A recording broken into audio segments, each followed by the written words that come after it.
మనం మన యొక్క పురాణాల్లో వనదేవతల గురించి మనం చాలాసార్లు వినే ఉంటాం. మెయిన్గా అసలు వనదేవతలు ఎవరు, వనదేవతల యొక్క ప్రస్థానం ఏంటి, ఇలాంటి అంశాలన్నింటినీ ఈ వీడియోలో తెలుసుకుందాం. ప్రధానంగా వనదేవతల గురించి చెప్పుకునే ముందు వనదేవతల యొక్క ప్రస్తావన గురించి చరిత్ర పురాణాల్లో చూస్తే, మొదటగా మహాభారతంలో కర్ణుడి యొక్క మరణ సమయంలో కర్ణుడి యొక్క దానానికి గుర్తుగా అతడు అంతిమ సమయంలో సాక్షాత్తు అర్జునుడి వేసే అస్త్రాల నుంచి కర్ణుడిని కాపాడింది కూడా వనదేవతలే అని చరిత్రలో కూడా చెప్పబడింది. మెయిన్గా కర్ణుడు చేసినటువంటి దాన ధర్మాలు, కొన్ని విధాలైనటువంటి మంచి పనుల కారణంగా వనదేవతే అతడికి రక్షణ కవచంగా నిలిచిందని సాక్షాత్తు శ్రీకృష్ణుడు కూడా చెబుతాడు.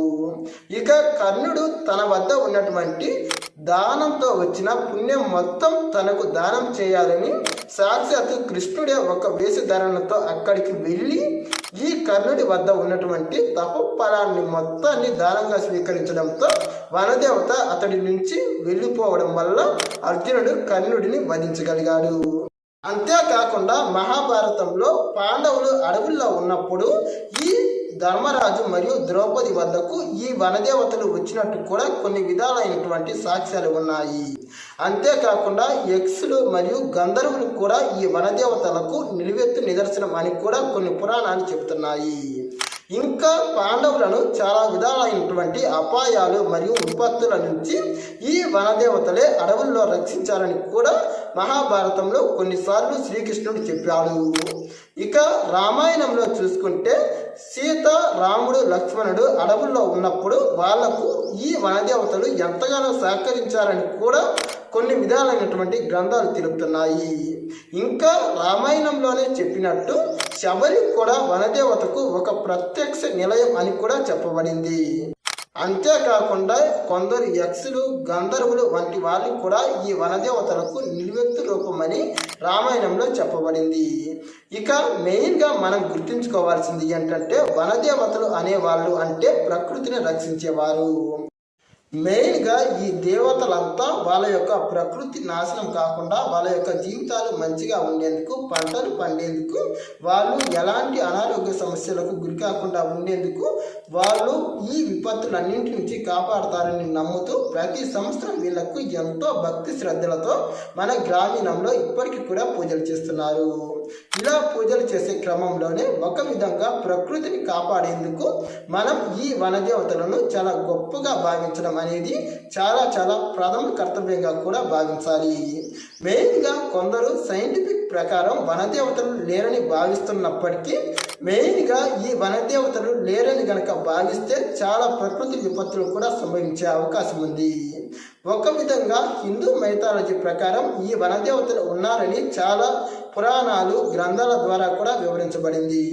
కానీ ఈ నేటి సైంటిఫిక్ రీసెర్చ్ ప్రకారం ఈ వనదేవతలు లేరని చెబుతున్నా, ఒకవేళ ఈ వనదేవతలు లేరని ఈ ప్రపంచంలో అత్యంత ప్రసిద్ధి చెందినటువంటి వ్యక్తులు వాళ్ళ యొక్క నివేదికలో వెల్లడిస్తే మాత్రం ఈ భూమి అనేది కొన్ని రోజుల్లోనే అంతమయ్యే అవకాశం కూడా లేకపోలేదు.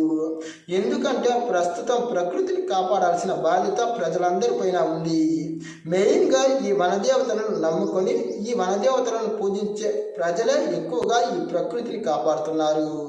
మరి అలాంటిది నాస్తికులుగా ఉండే కొందరు మాత్రం ఈ వనదేవతలు లేరని మరియు అవన్నీ ఒట్టి నమ్మకాలని భావిస్తూ వాళ్ళ యొక్క మనోభావాలను దెబ్బతీయడంతో పాటు ఈ భూమిని కూడా నాశనం చేసేందుకు వాళ్ళు మొదటి మెట్టు ఎక్కినట్టే అవుతుంది.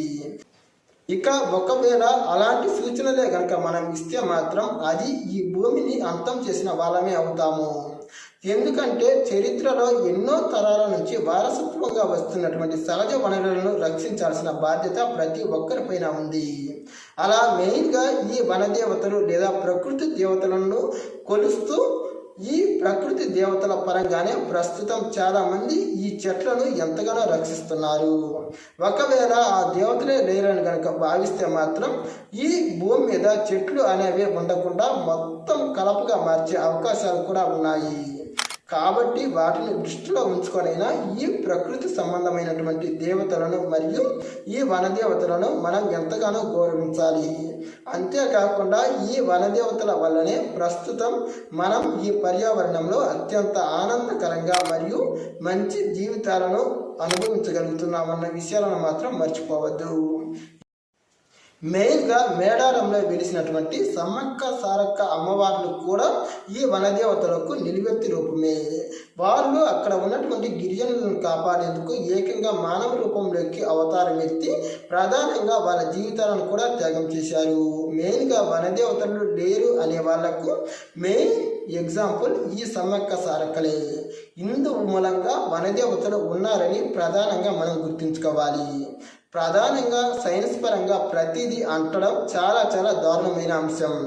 ఇలా సైన్స్ను ప్రతి దాంట్లో అంటి పెడితే మాత్రం మన జీవితాలు అనేవి చాలా దారుణంగా దుర్మార్గంగా మారే అవకాశాలు కూడా ఉన్నాయి. దీన్ని దృష్టిలో ఉంచుకొనైనా మన వాళ్ళు ప్రతిదీ సైన్స్ కోణంలో ఆలోచించడం మానుకోవాలని పురాణాల పరంగానే చూడాలి. అలాగే సైన్స్ను సైన్స్ పరంగానే చూడాలి.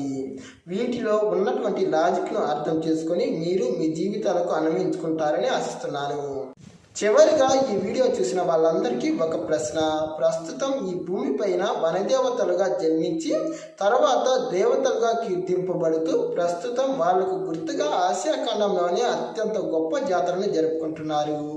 ఆ జాతర పేరేంటో మీకు తెలిస్తే కామెంట్ చేయండి. ఇలాంటి మరిన్ని నాలెడ్జ్ సంబంధ మరియు పురాణాలు చరిత్ర సంబంధిత అంశాల కోసం మా ఛానల్ను సబ్స్క్రైబ్ చేయండి. ఈ వీడియో నచ్చితే లైక్, షేర్, కామెంట్.